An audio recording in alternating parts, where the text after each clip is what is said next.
Welcome to this instructional guide to tell you how to set up and tune your Schumacher IC engine. Let's have a closer look at the engine.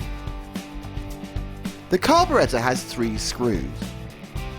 The first controls the top end. This is what gives the car its top speed. The second controls the bottom end. This enables the car to set off easily and cleanly and come to a halt without stalling. The third screw controls the idle. This small screw only affects the actual revs of the engine when the car is sitting at rest. To increase the idle speed, screw the idle screw inwards, that's clockwise. To reduce the speed, simply turn the screw anti-clockwise. When adjusting the idle screw, you must always leave a gap in the bore of the carb. We will discuss the top end and bottom end screws in more detail later in this instructional video. After warming the engine up, we decided to run the car. What you saw from these first couple of runs is a good level of smoke just to the point where the car begins to max out. Then the smoke disappears. This indicates the engine is lean at the top end.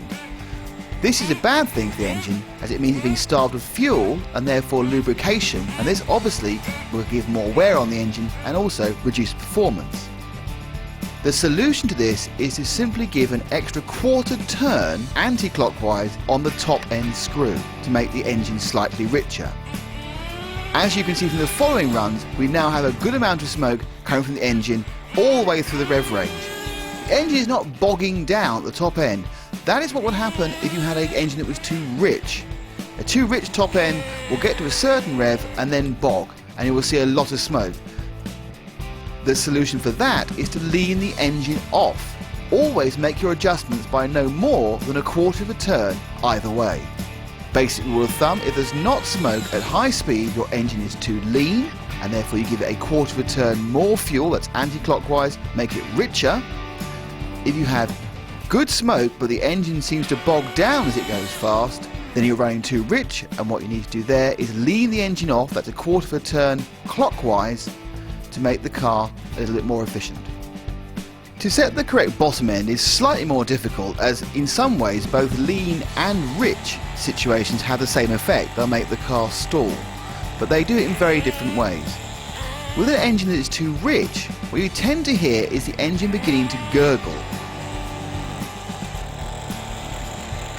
Eventually it will stop if you're very rich, but it also manifests itself as not being able to carry out a clean getaway. The getaway is kind of boggy, and then it finally picks up. Obviously once it's running, it'll then move on to the top screw, which we've already adjusted properly. If your bottom end is too rich, then to lean it off, you simply turn the screw clockwise a quarter of a turn. Again, all adjustments should be no more a quarter of a turn at a time.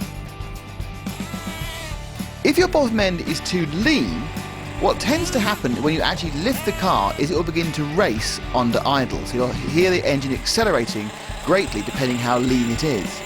This manifests itself actually on the road as sudden and unexpected cutouts, so you'll find it flaming out or stalling for no apparent reason.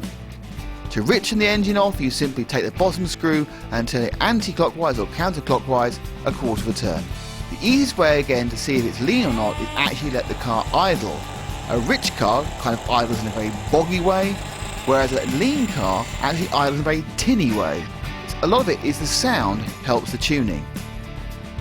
The engine comes from the factory ready tuned, so it shouldn't be too far off either way. We'll only need very slight adjustments to either the top end, bottom end or idle. We're sure you're going to enjoy many hours of fun with your Schumacher car. For more information, always refer to your manual or to the Schumacher website.